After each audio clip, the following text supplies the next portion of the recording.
السلام علیکم عزیز طلبہ و طالبات۔ آج کے اس لیکچر میں ہم بات کریں گے O level first language Urdu کے نصاب میں شامل مرزا اسد اللہ خان غالب کے خطوط کے حوالے سے۔ سب سے پہلے مرزا غالب کے اسلوب بیان کے متعلق بات کرتے چلیں۔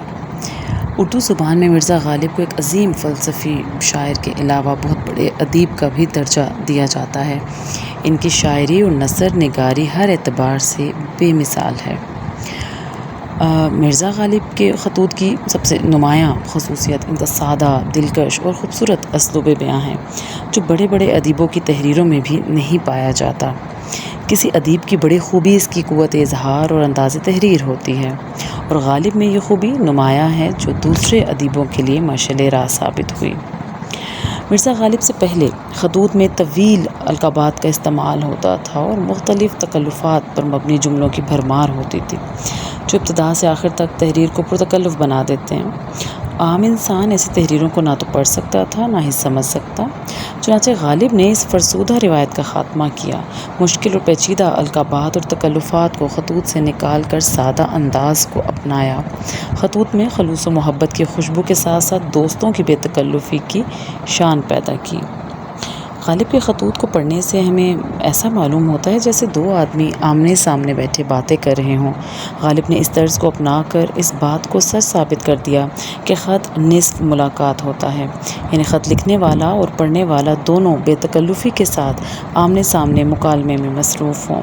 اردو ادب میں یہ حیرت انگیز تبدیلی غالب کی طرز تحریر نے ہی برپا کی، جسے بعد میں بہت سے ادیبوں نے نہ صرف اپنایا بلکہ اسے ایک صنعت کا درجہ بھی دے دیا۔ غالب کے خطوط کا تنقیدی جائزہ آپ کے سامنے پیش کرتی چلوں۔ مرزا غالب نے روزمرہ کی بول چال کا انداز اپناتے ہوئے ان خطوط میں نہ صرف گفتگو کے انداز میں اپنی اور سامنے والے کی گفتگو اور خیریت کی تحریر نہیں کی، بلکہ اپنے عہد کی تاریخ کی طرف تصویر کشی بھی کی ہے۔ غالب کے خطوط معلومات کا ایک خزانہ ہیں، اور غالب کے خطوط اس دور کی سیاسی اور سماجی زندگی کی بھرپور عکاسی بھی کرتے ہیں۔ جنگ آزادی اور اس کے بعد ہونے والے واقعات کو، جس کے غالب چشم دیدہ گواہ ہیں، بڑی سادہ اور عام فہم زبان میں تحریر کرتے ہیں۔ دلی کی ہستی ہنگاموں پر ہی منحصر تھی۔ قلعہ، چاندنی چوک، ہر روز بازار، مسجد جامع کا، ہر ہفتے سیر جمنا کے پل کی، ہر سال میلہ پھولوں کا، یہ پانچوں باتیں اب نہیں۔ پھر کہو دلی کہاں؟ جانثار خان کے چھتے کی سڑک، خان چند کے کوچے کی سڑک دیکھ جاؤ، بلاکی بیگم کے کوچے کا ڈہنا، جامع مسجد کے گرد 70 گز گول میدان نکلنا، سن جاؤ غالب کے افسردہ دل کو، دیکھ جاؤ۔ اس لیے کہا جا سکتا ہے غالب کے خطوط اپنے عہد کا آئینہ ہیں، کیونکہ غالب نے ان خطوط میں اپنی زندگی کے بارے میں بھی اتنی تفصیل تحریر کی ہے کہ اگر ان سب خطوط کو اکٹھا کیا جائے تو غالب کی آپ بیتی تیار کی جا سکتی ہے۔ مرزا اسد اللہ خان غالب کی شخصیت سے کون واقف نہیں؟ اگر کسی بھی شخص کو اردو ادب کی تھوڑی سی بھی سمجھ بوجھ حاصل ہے تو وہ مرزا غالب کو بہت اچھے طریقے سے جانتا ہے، بلکہ بحیثیت شاعر وہ اتنے مقبول ہیں کہ ان کے اشعار خاص و عام کی زبان پر موجود ہیں۔ بحیثیت نثر نگار بھی وہ کسی سے کم نہیں۔ اب اگر دیکھا جائے تو خط لکھنا زمانے قدیم سے جذبات، واقعات اور حالات کا ایک دوسرے تک پہنچانے کا ذریعہ تھا۔ فارسی خطوط میں انشا پردازی کے جو نمونے پیش کیے گئے، ان میں جذبات اور احساسات کا عمل دخل بہت کم تھا۔ مرزا غالب نے اس طریقے کو ترک کیا اور اردو خطوط نویسی میں ایک انقلاب لے آئے۔ انہوں نے خطوط کو زندگی کی حرارت بخشی اور عام فہم زبان کا استعمال کیا، جس میں بے تکلف عبارتیں ہوتی تھیں۔ غالب خط ہی نہیں لکھتے تھے بلکہ خط میں مکالموں سے بات چیت کرتے نظر آتے تھے۔ اگرچہ یہ مکالمے یک طرفہ ہوتے تھے، لیکن پڑھنے والے کو ایسا محسوس ہوتا تھا جیسے وہ غالب کے سامنے بیٹھے بات چیت کر رہا ہو۔ غالب کے خطوط معلومات کا خزانہ ہیں، کیونکہ ان سے اس دور کی سیاسی اور سماجی زندگی پر روشنی پڑتی ہے۔ خاص طور پر ایام غدر اور اس کے بعد کے چشم دید حالات ان خطوط میں بیان ہوئے ہیں۔ غالب کے بہت سے خطوط اپنے شاگردوں کے نام ہیں، جن میں ان کے کلام پر اصلاح دینے کے ساتھ زبان و بیاں کے نکات بتائے گئے ہیں۔ غالب نے اپنے خطوط کے ذریعے اردو نثر میں ایک نئے موڑ کا اضافہ کیا اور آنے والے مصنفین کو طرز تحریر میں سلاست، روانی اور جستگی دکھائی۔ البتہ مرزا غالب کے مخصوص اسلوب کو آج تک ان کی طرح کوئی نہ نبھا سکا، نہ سمجھ سکا۔ غالب کے خطوط آج بھی ندرت کلام کا بہترین نمونہ ہیں۔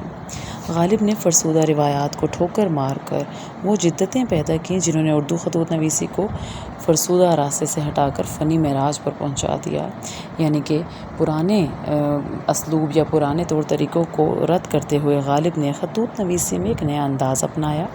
غالب کے خطوط میں 3 بڑی خصوصیات پائی جاتی ہیں۔ اول یہ کہ انہوں نے پرتکلف خطوط نویسی کے مقابلے میں بے تکلف خطوط نویسی شروع کی۔